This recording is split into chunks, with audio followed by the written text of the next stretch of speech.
Hello, everyone. I hope you all are enjoying your Valentine's Day. I know I am. In honor of Valentine's Day, I thought it would be great to go over all of Greg's failures at trying to find love.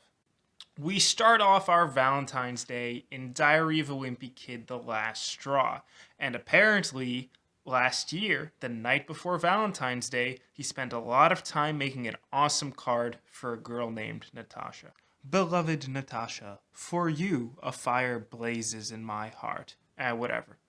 Susan was actually right for once. It was not age appropriate, and when Greg showed Natasha the Valentine's card that he spent all night writing, she instead gave him this. Now that has got to be the biggest heartbreak I have ever read about. That's bad, dude. She doesn't even know who you are. But Greg is willing to move past all of that because he has a crush on Holly Hills. And when he tries to talk to her at the school's Valentine's Day dance, he gets absolutely blindsided by Fregley. But not only that, at the roller rink, she confuses Greg for him. Oh, that's just gotta hurt, man.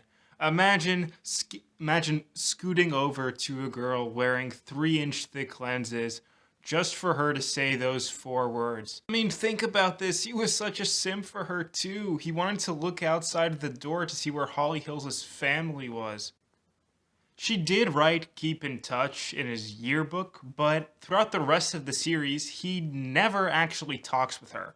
And Riley's got more game than Greg. And I believe this because Riley's actually a good person. In fact, he was so mad at his own failure that he sabotaged Riley. But that's not even the best part. Diary of a Wimpy Kid: The Third Wheel depicts Greg's efforts to get a date to the Valentine's Day dance. Nobody, and I mean nobody, wants to go out with this kid. Only one in his homeroom who doesn't get a candygram.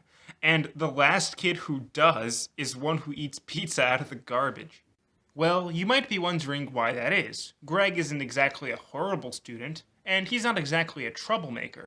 But the reason why is that there's nothing special about Greg, nothing that catches people's eye. He's basically a narc in class, and he only has one friend, Rowley. He is also considered a nerd in the eyes of not only the prettiest, but probably one of the most popular girls at his school.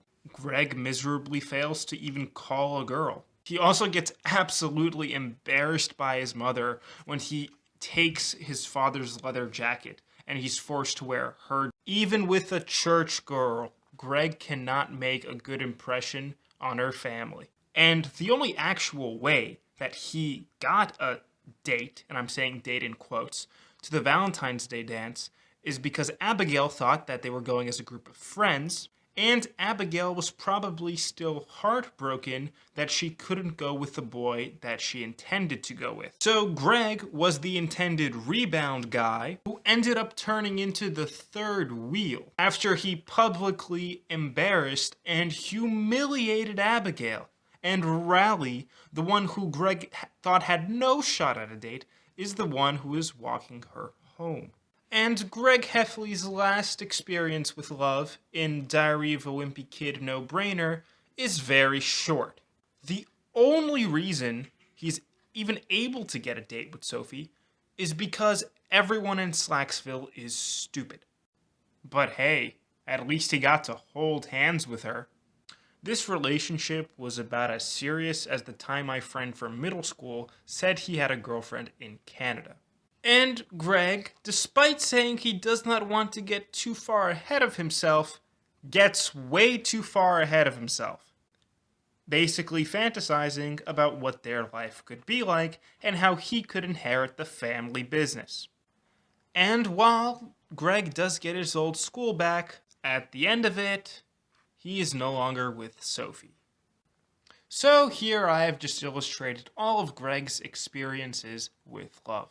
From his expectation to reality. Happy Valentine's Day, and don't do worse than Greg.